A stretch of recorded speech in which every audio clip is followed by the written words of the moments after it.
오늘의 가장 뜨거운 이슈를 전문가와 함께 진단해보는 뉴스메이커 시간입니다. 오늘도 함께 하실 세 분 모셨습니다. 먼저 황장수 미래경영연구소장, 김철근 동국대 겸임교수, 노은지 경제부 기자, 이렇게 세 분 모셨습니다. 어서 오십시오. 안녕하세요. 안녕하십니까. 뉴스메이커 첫 번째 뉴스메이커는 뭘까요? 먼저 준비한 영상 보시겠습니다. 자가격리 내지는 또 추적 관리하고 있는 사람 중에서 또는 사례 중에서 양성자가 어떻게 나오는지를 계속 지금 주의 깊게 보고 있는 그런 상황이라고 말씀드립니다. 가족이 해당 병원에서 근무를 하고 있는데 이번에 확진 사망한 환자한테 며칠 동안 아무런 보상기도 없이 그냥 무방비로 노출이 됐는데도 병원에서는 뭐 특별한 얘기도 없고 그냥 계속해서 그냥 정상적으로 출근을 하니까 되게 무섭고 좀 불안하고. 병원을 쇼핑해서 다니는 게 아니라 그러니까 정부에서 지정한 병원으로 갔으면 좋겠고요. 그게 조금이라도 스프레드를 막을 것 같습니다. 오늘도 첫 번째 뉴스메이커가 안타깝게도 메르스로 시작을 해야 될 것 같습니다. 노 기자, 그런데 우리나라에서 메르스가 이렇게 급속하게 번진 데는 메르스 바이러스가 좀 변이 된다, 변종된 거라는 그런 분석들이 많았는데 결과가 내일 나온다고요? 네, 맞습니다. 기존에 알려졌던 것과는 달리 국내에서 메르스가 굉장히 빠른 속도로 번졌거든요. 그래서 그 이유에 대해서 여러 가지 추측들이 있었는데 그중 하나가 메르스 바이러스가 전파력을 높이는 방향으로 좀 변이된 게 아닌가, 그런 이야기들이 있었습니다. 네. 그래서 보건당국이 확진 환자들의 샘플을 모아서 보건당국이 이제 그런 유전자 분석을 해왔는데요. 그 결과가 이르면 내일 발표된다는 겁니다. 그 결과가 만약에 이제 변종됐다라고 나오면 방역 대책도 상당히 좀 달라질 것으로 좀 보이고요. 네. 여기서 잠깐 바이러스에 대해서 설명을 드리자면, 바이러스는 유전자에 따라서 DNA 바이러스와 RNA 바이러스 이렇게 두 가지로 나뉩니다. 네. 그런데 이제 메르스가 속한 RNA 바이러스 같은 경우는 DNA 바이러스에 비해서 돌연 변이로 바뀔 가능성이 한 10만 배 이상 높다고 알려져 있습니다. 그렇다 그러면 더 대처가 어렵다는 뜻인 건가요? 어떤 건가요? 그렇죠. 아무래도 이제 바뀔 가능성이 있으면 여차하다가는 저희 통제를 벗어날 수도 있다는 그런 그러니까 뜻으로 해석됩니다. 기존에 네. 알려진 바이러스라고 하면 그만큼 대처하기가 쉬운데 변종이 됐다 그러면, 그것도 다양한 종류로 변종이 됐다 그러면 더 어려워진다, 그런 말씀이네요. 그렇습니다. 그런 가운데 우리 또 밤사이 국내 메르스 감염 확진자가 또 늘었죠? 현재 상황이 어떻습니까? 네, 간밤에 추가 환자가 5명이 늘었습니다. 그중에 이제 2명이 의료진인데요. 의사 같은 경우는 14번째 환자를 진료한 다음에 이 발열 증상을 보여서 이제 격리가 됐고요. 그래서 이 3차 감염자가 됩니다. 그리고 네. 이제 간호사 같은 경우는 국내 첫 확진 환자와 접촉한 것으로 알려졌고요. 그래서 이제 지금까지 상황을 좀 종합해 보자면 확진 환자가 35명, 그리고 3차 감염자가 5명입니다. 그중에서 지금 대전에서 80대 의심 환자가 사망했다. 이거는 지금 어떻게 되는 상황인 건가요? 네, 일단 이 안에는 숫자가 포함되지 않았고요. 이 결과가 나오는 대로 좀 변동이 될 가능성이 있습니다. 아무래도 일단 그 결과는 언제쯤 나오게 되는 건가요, 노 기자? 네, 알 수는 없지만 이르면 오늘 안으로 나오지 않을까 보고 그렇군요. 있습니다. 네. 그런 가운데 또 우려되는 부분이 하나가, 사실은 군대, 학교와 마찬가지로 많은 사람들이 집단적으로 생활하는 곳이 바로 대표적인 군대인데, 군대에서도 메르스 확진자가 나왔죠? 네, 맞습니다. 아직 확진 판정이 나온 건 아니고요. 네. 1차 검사에서 이제 이제 양성이다 나왔는데, 네. 이 정확한 거는 질병관리본부가 이제 2차 결과까지 봐야지 알 수 있는데요. 이 결과도 이제 오늘 안으로 나올 것으로 예상이 되고요. 이 A 원사거든요. 오산 공군기지에 근무하는 A 원사인데, 이 A 원사 때문에 지금 자택과 생활관의 에서 격리된 병사가 이제 60여 명에 이른다고 합니다. 오산 공군기지에는 미군도 같이 있거든요. 네. 근데 이 격리자 안에는 아직 미군은 포함이 안 된 것으로 알려졌습니다. 또 이와는 별개로 군에서 메르스 감염 의심자로 분류된 사람들이 이제 군 병원에 격리되어 있는데, 이 60여 명으로 알려져 있고요. 아까도 말씀하셨듯이 이제 군은 집단 생활을 하기 때문에 이 바이러스가 한번 침투하면 굉장히 빠른 속도로 퍼질 수 있다, 이런 우려가 있는데, 또 한편으로는 민간이랑은 다르게 통제가 되는 집단이기 때문에 너무 큰 걱정은 하지 않아도 된다, 이런 얘기도 있습니다. 어쨌든 관리 범위 내에 있다라고 그렇게 봐야 되는 거고요. 또 하나 우려될 게, 지금 사실은 학교에 자녀들을 보내는 부모님들의 걱정이 이만저만이 아닙니다. 과연 학교를 보내야 되는 건지 아니면 집에 계속 있어야 되는 건지, 지금 학교 휴업 상태, 이런 거 지금 상태가 어떤 상황인가요? 네, 오늘 오전 11시 기준으로 봤을 때 전국 유치원과 초등학교 800곳이 넘게 지금 네. 휴업을 했습니다. 어제에 비해서 굉장히 한 300곳 가까이 늘어난 숫자인데요. 이 초등학교가 이제 400곳 넘게 가장 많고 그다음에 유치원입니다. 대학교도 5곳이나 지금 이제 문을 닫았고요. 지역별로 보면 경기도가 600여 곳이 되고 서울도 지금 39곳이 휴업 중입니다. 이렇게 하룻밤 사이에 휴업하는 학교가 는 것은 어제 교육부가 발표를 했거든요. 그 예방 차원에서 학교장의 재량에 따라서 얼마든지 뭐 휴업을 해도 된다라고 얘기를 했기 때문에 이렇게 늘어난 건데 네. 한편으로는 이제 복지부 같은 경우에는 학교 휴업할 필요가 없다. 너무 이제 과민하게 반응하는 네. 것이다. 이렇게 얘기를 하고 있어서 두 부처가 엇박자를 내고 있습니다. 하지만 이 휴업한 학교는 앞으로 조금 더 늘어날 것으로 보이는데요. 이 부분에서 국민들이 얼마나 보건당국에 대해서 신뢰를 하고 있지 않은지 여실히 볼 수 있는 대목입니다. 그렇군요. 사실은 정부가 지금 한 목소리를 내도 시원치 않을 판국에 교육부와 보건복지부가 좀 다른 목소리를 낸다는 거는 좀 어떤 형태이든 좀 한 목소리를 내야 될 것 같습니다. 또 하나 문제가 사실은 우리 경제에도 지금 파장이 좀 만만치 않은 것 같습니다. 당장 중국인 관광객들이 취소 사태가 계속되고 있고요. 또 한류에도 또 의료 관광 등등 여러 가지 우려가 높은데 상황이 어떻습니까? 네, 이제는 메르스가 우리 경제까지 옥죄고 있습니다. 그 우리나라가 이제 전 세계 메르스 이제 확산국으로 알려지면서 당장 그 여파가 중국인 관광객들, 이 유커들의 발길이 뚝 끊는 것으로 나타나고 있는데요. 당장 뭐 대형마트나 백화점, 호텔 업계가 울상을 짓고 있고 그 아까 의료 관광 얘기하셨지만 의료 관광객의 30%가 이제 유커들입니다. 네. 그런데 이 와중에 홍콩의 한 정부 당국자가 TV에 출연을 해서 한국의 의료기관을 방문하는 것을 자제해라 이런 얘기까지 했다고 공개적으로요? 하니까 네, 이 여파가 좀 오래 갈 것 같고요. 이 주식시장에까지도 이 영향을 미치고 있습니다. 그 유커가 싹쓸이했던 덕에 고공행진을 하던 화장품주들이 지금 네. 그 메르스 환자가 발생하기 전과 비교해서 거의 2자릿수 이상을 하락을 했고요. 여행주도 지금 고전을 면치 못하고 있습니다. 그래서 전문가들은 이게 정말 장기전으로 갈 건 아니지만 한동안은 이 예전 수준을 회복하려면 시간이 좀 걸리지 않겠느냐 이렇게 보고 있습니다. 결국은 이것도 신뢰의 문제가 될 것 같은데 하루속히 좀 접어야 될 것 같습니다. 노 기자, 그런 가운데 지금 사실 지난 2002년 딱 10년, 10여 년 전에 사스 때에 대처하고 지금 메르스의 대처를 좀 비교하시는 분들이 많습니다.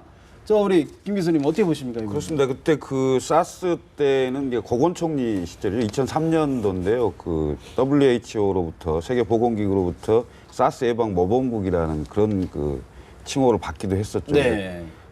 그야말로 그런 그러니까 중국이나 대만 같은 경우는 굉장히 피해가 컸었는데 우리나라 같은 경우는 총리가 직접 그 대책 본부장을 맡아서 국방부, 뭐 보건복지부, 행안부 등 관련 부처를 전원 다 동원해서 전쟁 치르듯이 했다. 뭐 이런 고건총리의 그 해고하는 것도 있거든요. 근데 가만히 생각해 보면 지금 이제 그때 상황과 지금 상황을 비교해서 열심히 지금 확산을 막고 있는 관계 공무원들을 비판한다는 게 조금 그렇습니다만 그럼에도 불구하고 초기 대응이 너무 좀 아니하고 무능하지 않았나 이런 생각이 좀 들어요. 그래서 일단 처음 발견됐을 때 네. 그 역학조사라 그러잖아요. 네네. 그 역학조사를 제대로 했다면은 최소 범위 내로 차단을 할 수 있었을 텐데 그것을 너무 안이하게 생각하는 측면이 있고요. 두 번째는 이제 감염병이 났을 때 그 매뉴얼이 있을 거 아닙니까? 근데 우리 지금 정부의 매뉴얼 자체가 대단히 실효성이 없다라는 지적들이 많아요. 그러니까 관심, 주의, 뭐 경계, 심각 이런 것만 구분을 해놨지 실제로 비상 그 대응 인력을 어떻게 하자 뭐 이런 구체적인 계획은 없다는 거예요. 뭐 이런 또 문제가 하나 있고요. 그리고 이제 마지막으로는 국민들에게 신뢰를 얻는 거 아닙니까? 네. 신뢰를 얻으려면 정보가 공개가 돼야죠. 그러니까 어느 병원에서 그 메르스 환자가 뭐 진료를 받았는지 입원을 했는지, 그다음에 어느 몇 층에서 어떻게 있는지, 그다음에 그 사람의 어떤 주소지나 가족들이 있는 곳은 어느 지역인지 이런 것들이 좀 그 상세하게 공개가 된다면은 그 지역을 가능하면 피하려고 할 거 아니겠습니까? 네. 일반 국민들이. 그리고 두 번째는 예방법에 대해서 보다 소상하고 상세한 방법을 알려주셔야 됩니다. 그 정부가 그 재난 그 문자 있잖아요. 예. 그 개인에게도 다 보낼 수 있는 거더만요. 그러니까 재난 문자를 활용하는 한이 있더라도 이 메르스 사태에 대해서는 국민들이 어떻게 했으면 좋겠다.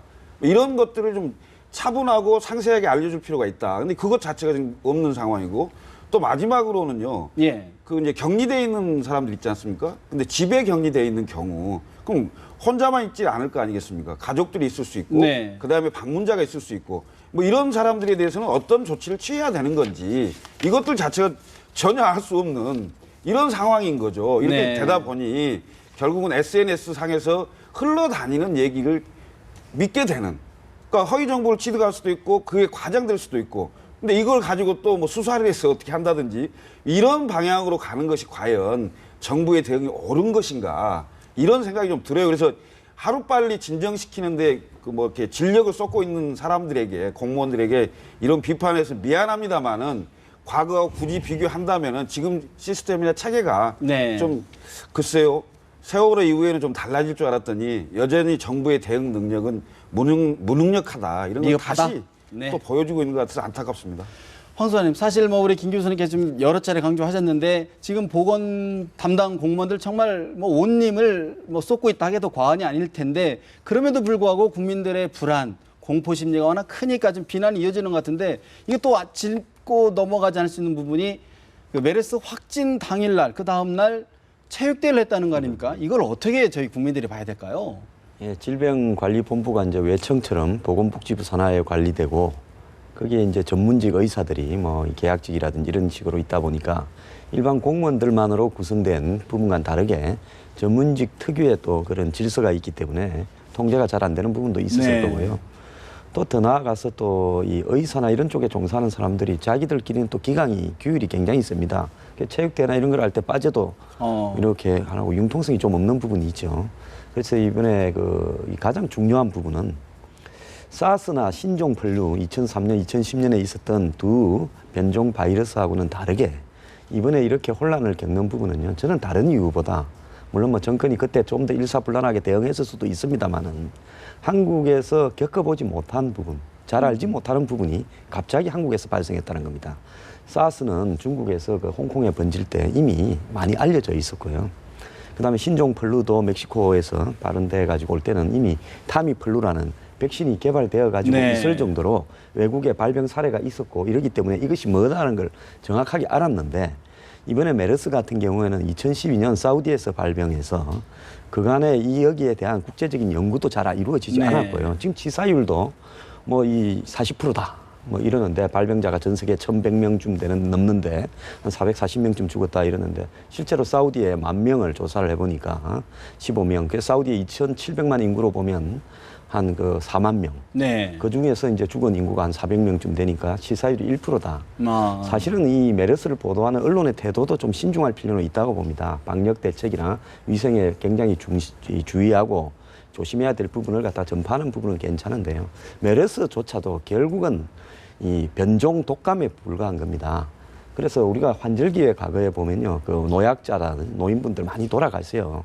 그때 이제 독감이 그 환절기에 많이 돌기 때문에 그런 건데 그런 어떤 사망률과 네. 또 자연 사망률과 이번에 이 메르스로 인한 환자들 돌아가신 분들도 대부분 몸에 지병이 있거나 고령인 분들입니다. 고위험 그러기 때문에 과거와 달리 보건위생이나 또 면역체계, 항생제 이런 부분들이 의학기술이 1919년에 1억 명이 사망한 스페인 독감 시절과는 다르게 굉장히 발달되어 있습니다. 다만 홍콩 같은 데는 아주 좁은 지역이에요. 네. 거기에 이제 이 가금류하고 돼지 이런 부분들이 같이 사람들과 비위생적인 환경에서 뒤섞여 살기 때문에 홍콩 같은 데서 많이 사망자가 발생했는데 그 사스 사망자 이후에 예. 대량으로 사망자가 발생한 부분은 없습니다. 그래서 에볼라 바이러스하고 이번에 메르스의 병원균인 이 뭐 코로나 바이러스하고는 근본적으로 차원이나 수위가 다른 바이러스입니다. 예. 그래서 이 부분도요. 2010년입니까? 이 신종플루가 유행하다가 타미플루를 정부가 못 구해가지고 그 뭐 만든다고 네. 얼마나 애를 네, 썼습니까? 네, 맞습니다. 그렇지만 그게 타미플루가 다 백신 처방이 되어서 사라졌겠습니까? 어느 시점이 되니까 자연스럽게 소멸이 됐다. 독감이 소멸된 네. 부분이죠. 그래서 이번에 메르스 또한 지금 단계에서 확산을 막고 그다음에 이 대처하는 방법들에 정부가 홍보를 하면서 차분하게 대처하면 네. 머지않아 사라질 가능성이 굉장히 높은데요.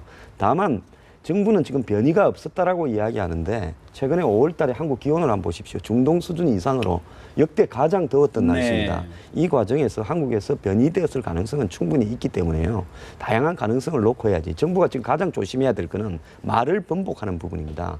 말과 정부의 어떤 대응 방침을 번복했을 때 그 신뢰의 실추는 세월호 사건 때처럼 감당할 수 없었기 상황으로 번질 수 있기 때문에 여기서 정부가 신중히 조사해서 시간이 좀 걸리더라도요. 네. 신중하게 발표하는 것이 좋다고 봅니다. 하여튼 뭐 우리가 경각심을 잃지는 말되 위험을 필요 이상으로 부풀릴 필요는 없다. 좀 차분하게 대응하자. 그런 말씀으로 봐야 될 것 같은데요. 노 기자, 사실은 이제 저희가 지금 예보, 경보 지금 수위가 주의 단계이지 않습니까? 사실 이것이 이제 아까 우리 황 소장님 말씀하셨던 것처럼 완전히 소멸시키기 위해서는 좀 전 국민이 좀 동참을 해야 되는데 그러려고 그러면 주의보 경계를 좀 높여야 된다. 이런 의견이 있는데 어떻게 보십니까? 네, 그 국가 전염병 관리 체계가 총 4단계로 나뉩니다. 그 관심, 주의, 그리고 경계, 심각이 4단계인데 지금은 주의, 밑에서 2번째 단계입니다. 그래서 이제 이 전염병 경보 수준을 좀 더 격상시켜야 된다 이런 목소리가 나오고 있는데요. 실제로 2009년 신종플루 유행 때는 이 단계가 심각까지 간 적이 있었습니다. 그 주의와 심각의 경계는 바로 이 지역 사회로 확산이 되느냐 안 되느냐 여기서 갈리는 건데요. 이 보건의료노조랑 시민단체는 이 3차 감염자까지 이제 병원 내부지만 나왔기 때문에 지역 사회로 확산이 또 될 수 있다. 그렇기 때문에 이 뭐 좀 경계하는 차원에서 이 격상해야 된다고 얘기를 하고 있는데 보건당국 같은 경우에는 국민의 불안을 가중시킬 수 있다 네. 이런 이유를 대면서 그냥 주의 단계를 유지하겠다고 얘기를 하고 있는데요. 또 다른 악수를 둔 게 아닌가. 나중에 또 다른 악수로 기억이 되지 않을까 하는 그런 우려가 듭니다. 네. 사실은 결국은 이제 주의보를 상향 조정하는 것은 과연 이제 지역 사회로 전염이 퍼지느냐 그 부분이 한번 이제 관건이 될 것 같은데 그런 가운데 오늘 북한이 개성공단 쪽에 열 감지 카메라를 좀 달라. 좀 우리도 좀 체크를 해보겠다. 이런 요구가 있었다고요? 네, 북한은 그 어떤 나라보다 이 전염병에 대해서 극도로 두려워하는 나라입니다. 그 열악한 의료 환경 때문인데요. 그 작년 11월에도 에볼라 바이러스가 유행할 당시에도 똑같이 요청한 적이 있었습니다. 네. 그래서 정부는 이번에도 전례에 따라서 똑같이 열 감시 카메라 3대를 이제 보내겠다 그런 입장이고요. 이 감시 카메라는 일단은 우리 측 출입 사무소에는 이미 설치가 되어 있기 때문에 이제 북한 쪽에 설치가 될 것으로 보이고요. 또 북한은 이제 한 달도 안 남았죠. 광주 하계 유니버시아드 대회에 선수단 100명을 정도 이제 파견을 하기로 했었는데 이 확산세가 꺾이지 않고 이대로 나아간다면 그 선수단 파견까지도 네. 이제 취소할 수 있을 것으로 보입니다. 그러니까 메르스가 이제는 남북 관계까지 좀 좌지우지하고 있다 이렇게 볼 수 있는 거죠. 그렇게 되군요. 하여튼 뭐 저희가 지금 이 시간마다 지금 강조하고 있는데 하루빨리 메르스의 확산세가 좀 진정됐으면 좋겠다. 그런 바람을 전달해 봅니다. 메르스 소식은 여기까지 들어보고요. 두 번째 뉴스메이커를 한번 살펴보도록 하겠습니다. 준비한 영상 보시겠습니다. 정말로 말 안 하고 못 참을 일이 있으면 당의 지도부를 불러서 이야기를 하는 게 옳지.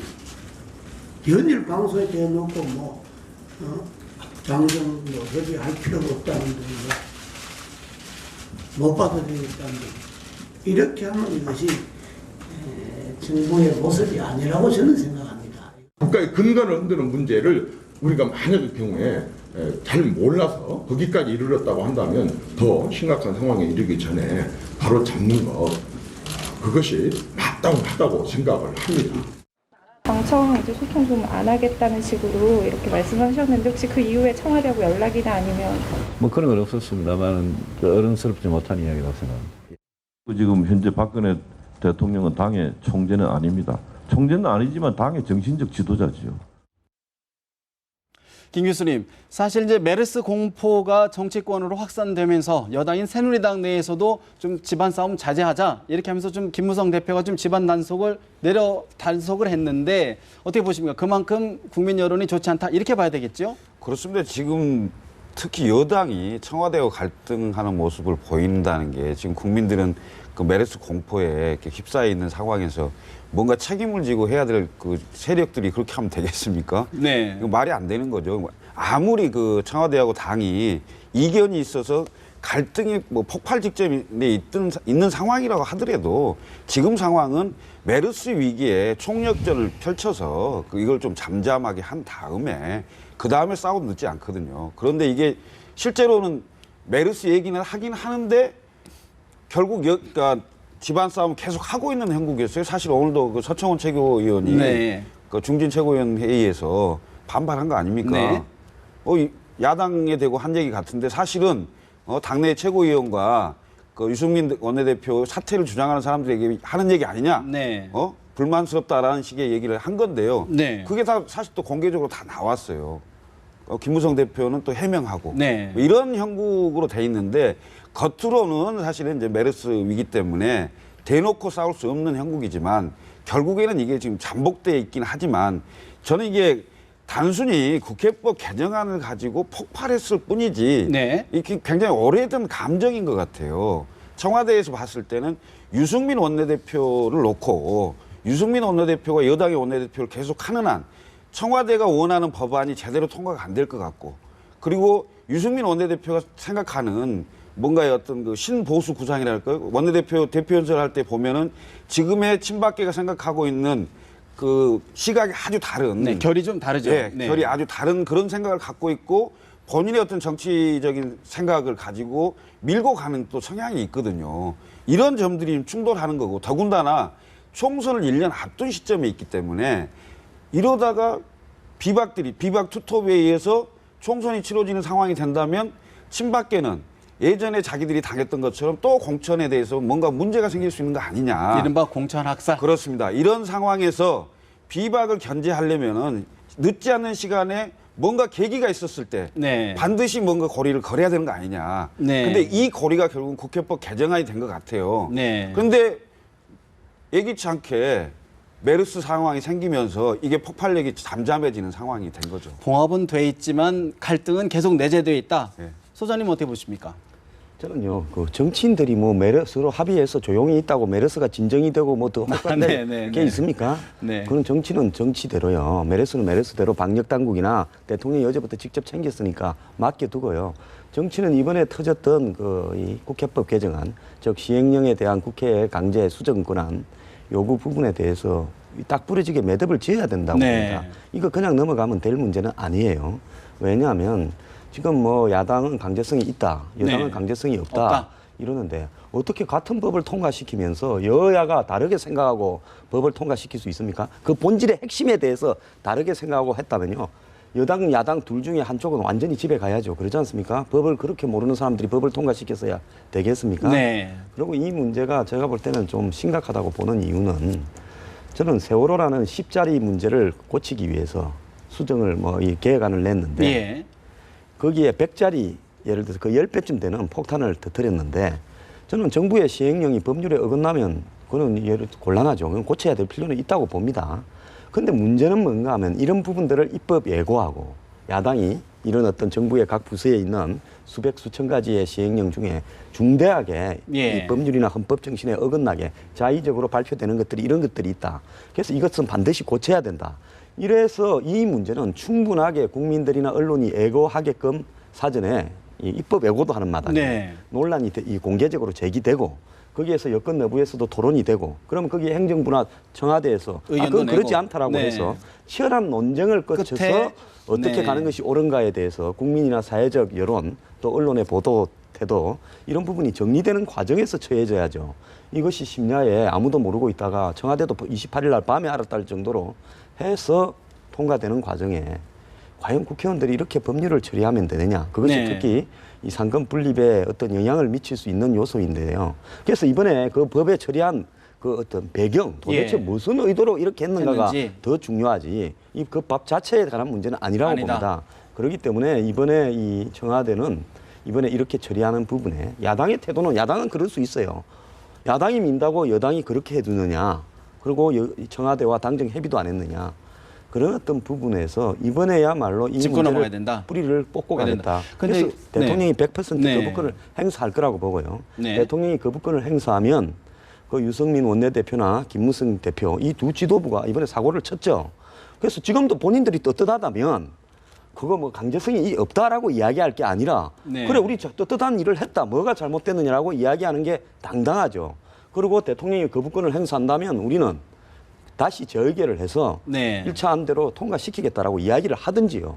그러지 않고 통과시킬 때 의혹은 뭐고 이제 와서 뭐 나는 몰랐다 이거 통과되는 줄 내지는 전화 안 받아버려서 연결이 네. 안 됐다.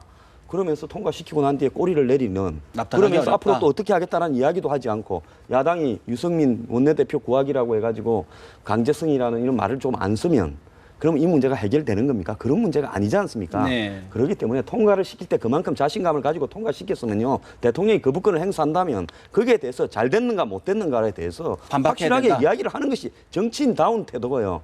그래야 이 문제에서 국민 여론이 제대로 형성되면서 국민들이 아는 하에서 상황이 어떻게 돌아가는가 아는 하에서 이 문제가 결론이 나는 거 아닙니까? 그런데 그러지 않고 지금처럼요. 이렇게 그냥 또 국회의장은 또 희한해요. 내일 그냥 통보하면 되죠. 대통령이 방미를 갔다가 14일부터 19일 하기 때문에 걱정을 끼쳐드리기 않기 위해서 갔다 온 다음에 하겠다. 아니 대통령이 거부권이라도 행사해놓고 방미하는 게 마음이나 편하죠. 나중에 어떻게 되든. 대통령이 미국에 가가지고 계속 머릿속에 이거 거부권을 행사해야 되냐 말아야 되냐. 그게 네. 걱정 더 끼치는 거 아닙니까? 네. 이분들 좀 이상하게 행동하고 있어요. 근데 이게 이제 입법부하고 행정부 사이에 네. 오랜 그 숙제였습니다. 입법부에 그 1998년도에 박근혜 대통령이 당시 국회의원 당시에 이 법보다 더 강경한 개정안을 낸 적이 있어요. 그렇다고죠? 1998년도에요. 그렇습니다. 네, 이게 17년 전이거든요. 그리고 그 이후에도 끊임없이 그 행정부가 그러니까 입법부가 행정부의 시행령에 대해서 통제하려고 하는 시도가 여러 번 있었습니다. 그래서 이건 오래된 숙제였고요. 그동안 우리나라의 정치에서 행정부의 비대함, 그 권위주의적 시대에서 소위 말하는 입법부가 지금 요즘에 입법부 옛날에 통법부라고 그랬어요. 법이나 통과를 시켜주는 그런 국회로 생각했는데 이제야 그 국회가 조금 더 자기 자리를 잡아가는 네. 진정한 의미의 삼권 분립을 찾아가는 상황이거든요. 네. 비정상화의 정상화를 하는 건데 그리고 국회법 개정안 내용만 보더라도요. 실제로 강제성이 없어요. 무슨 얘기냐면 단어만 그렇게 있을 뿐이에요. 단어만. 뭐 반드시 처리해야 된다 이거 있지만 처리 안 하면 그게 뭐 탄핵을 할 수가 있습니까? 아니면 무슨 뭐 검찰에 고발할 수 있는 조항이 있습니까? 벌금을 내라는 조항이 있습니까? 일체 강제 조항이 없어요. 그래서 일종의 없다. 그렇습니다. 일종의 훈시 규정입니다. 그렇기 때문에 이걸 가지고 여당 대표는 당연히 강제성이 없다고 얘기하지만 그다음에 야당 원내대표가 법리적으로 그렇게 해석할 수 있지만 정치적 해석은 달리 할 수 있는 겁니다. 야당은. 왜? 당연히 강제성이 있다고 얘기하는 거고요. 근데 이게 과연 실효성이 있느냐의 문제예요, 또. 여야가 합의를 해야 이게 요구할 수 있는 거 아닙니까? 그러면 지금 현재 여야 구성이 여소야대 국회도 아닙니다. 당연히 지금 집권당의 다수인 그 상황에서 19대 국회에서는 이건 아무 실효성이 없습니다. 실제로 새누리당이 반대하는 한. 근데 이걸 가지고 왜 이렇게 청와대하고 당청 간에 분란을 일으키고 그 격화되는 상황이 돼서 네. 결국 걱정은 누가 합니까? 국민들이 하는 거고 이게 그러니까 국회 대 그 청와대까지 그 난타전이 되는 상황이 된다면은 네. 6월 국회 물 건너가 정기국회까지 영향을 받는다면 박근혜 대통령이 그렇게 원하는 구조개혁하고 경제 살리기 법안이 과연 국회를 통과할 수 있겠어요? 네. 이런 문제들까지도 같이 검토돼야 할 문제다 이거죠. 자, 저기가 조금 말씀드리면 네네네네. 대통령 지지율이 한 40% 초중반 되고요. 국회의원의 신뢰도는 5% 미만인데요. 자, 우리나라의 가장 신뢰도가 낮은 집단으로 국회의원이 꼽히고 있지 않습니까? 자, 국회가 이 행정부의 시행령에 대해서 통제권을 가지면요. 자, 자본 권력이나 기득권이 국회의원들한테 가서 로비해가지고 자, 저기 뭐 재정부 저기 장관 불러다가 이거 좀 넣으라고 해라고. 법조항에? 네, 이런 식으로 해서 수많은 어떤 예를 들어서 기득권의 청부에 의한 시행령에 대한 강요가 국회에 의해서 될 수도 있습니다. 그래서 이런 어떤 부분 때문에요. 국회의원이 네. 시행령에 대해서 법률에 어긋나는 부분만 시정을 하겠다? 그거는요, 솔직히 말하면 굉장히 위험할 수 있는 부분이 있어요. 그래서 국민들 앞에 옛날부터 국회 안에서만 논의해왔지 국민들은 이번에 국회법 개정을 해서 시행령에 대해서 국회가 수정 변경을 요구하고 즉각 처리해라 라고 하기 부분에 대해서 이것이 무슨 의미가 있는지를 잘 모르는 상황에서 네. 논의가 전개되고 있습니다. 그렇기 때문에 제가 이번에 대통령이 거부권을 행사했어요. 자, 국회가 재의결을 하든지 안 그러면 상정을 본회의에 하지 않고 포기를 하든지 하는 과정에서 이 문제에 대해서 국민들이 충분히 문제점을 알 필요가 있다라는 겁니다. 자, 그러기 때문에 이런 어떤 현재의 국회의원의 신뢰도 가장 어떻게 보면 부패나 어떤 믿을 수 없는 집단이다라는 국민적 신뢰하에서 국회의원에게 이 행정부에 대해서 이런 권력을 주는 것이 옳은가에 대해서도 한번 생각해 봐야죠. 심각하게 해보자. 사실 뭐 이 자리에서 저희가 뭐 결론을 내거나 뭐 이건 시청자나 국민들이 지금 판단할 몫인 것 같고요. 이렇게 논란이 치열하다 보니까 요즘 새정치민주연합은 오히려 좀 흐뭇한 미소를 짓고 있는 것 같은데 준비한 영상 한번 보시고 한번 계속 이야기 나눠보겠습니다. 1년이라는 당직 자격 정지가 나와서 저로서는 상당히 안타깝게 생각을 했습니다. 저희는 뭐 미웠지만 사람은 그렇게 할 수 없다. 형님, 알아서 잘해주셔야지. 자, 보십시오. 자, 지금 화면에도 보시지만 지금 어느 때보다 저렇게 치열하게 다툰 분들이 뭐 어깨 동무하고 좀 웃는 모습인데 그만큼 새정치민주연합 1박 2일 워크숍을 갔다 오면서 분위기가 조금 그래도 좀 이렇게 누그러지는 모습인데 김 교수님 어떻게 보시겠습니까? 글쎄요, 그 새정치민주연합의 내용도 잠복기에 들어간 걸로 보입니다. 그러니까 네. 화합하고 뭐 혁신하자고 이제 1박 2일 했는데 실제 내용이 나온 게 별로 없어요.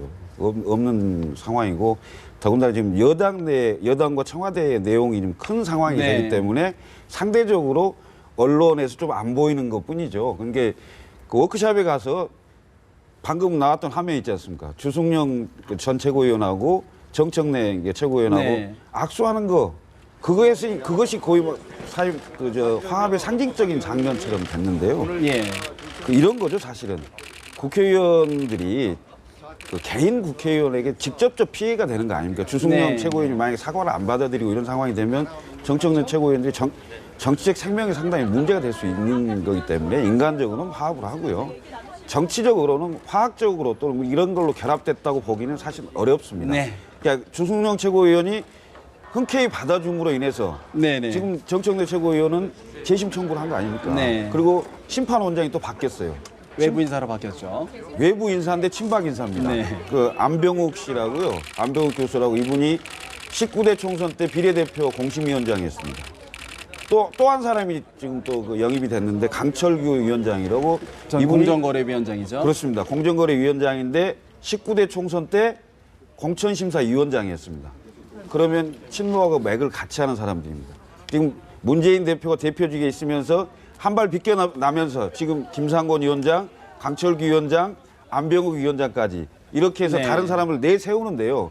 이 사람들이 친노가 아닌 좀 폭이 넓고 이런 사람들이 아니라는 점에 대해서 우려가 있다. 그렇습니다. 김한길, 안철수, 뭐 정대철 이런 분들이 상당히 우려를 표명하고 있는 네. 거고 그것이 바로 워크숍에 참석 안 한 이유 중에 하나일 수도 있습니다. 네.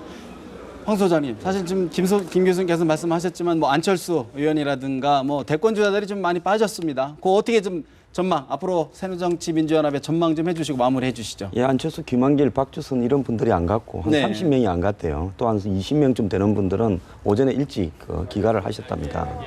저도 뭐 정치할 때 워크숍에 좀 가봤는데요. 저 워크숍 보면 외부 강사 불러가 그냥 강연 듣고 몇 명은 졸고 또 저녁에는 술도 좀 먹고 뭐 그러고 이제 다음 날 이제 해 뜨면 오는 건데 저는 과연 지금 워크숍이라는 부분을 통해 가지고 바쁜 의원들을 불러 모을 만큼의 어떤 컨텐츠를 갖춘 상태에서 워크숍을 했는가 저는 그런 부분에 대해서 약간은 회의적인 어떤 입장이고요. 중잠복이라는 말의 또 다른 말은 봉합입니다. 네. 자, 뭐 내부는 계속되고 있는데 메르스라든지 거부권 네. 이런 어떤 주제가 그 내분의 이슈를 좀 덮고 있는 거죠. 그렇기 때문에 이번에 뭐 워크숍에서 이 가장 고질적인 문제는 보십시오. 주성영 최고위원이 복귀한 겁니까? 복귀를 안 한 겁니까? 명확하지 않죠. 자, 그 오늘 딱수를 했으면 제가 봤을 때 이제 복귀할 명분을 찾기 위해서 저렇게 한 걸로 보이고요. 복귀 안 할 겁니다. 예, 그런데 이제 정청래 최고위원은 또 재심을 청구하지 않습니까? 네. 자, 주성영 최고위원이 복귀하지 않는데 정청래 최고위원은 재심을 해서 1년 자격 정지를 완화시켜 줄 수 있습니까? 그러니까 이게 지금 이 새정치연합의 내부의 네. 복잡한 문제는 이것이 그대로 보여주고 있다고 봅니다. 하여튼 뭐 여당이든 야당이든 메르스 전국에서 모든 문제들이 지금 봉합되어 있는 상태인데 좀 더 계속 지켜봐야 될 것 같습니다. 오늘 말씀 여기까지 듣겠습니다. 고맙습니다.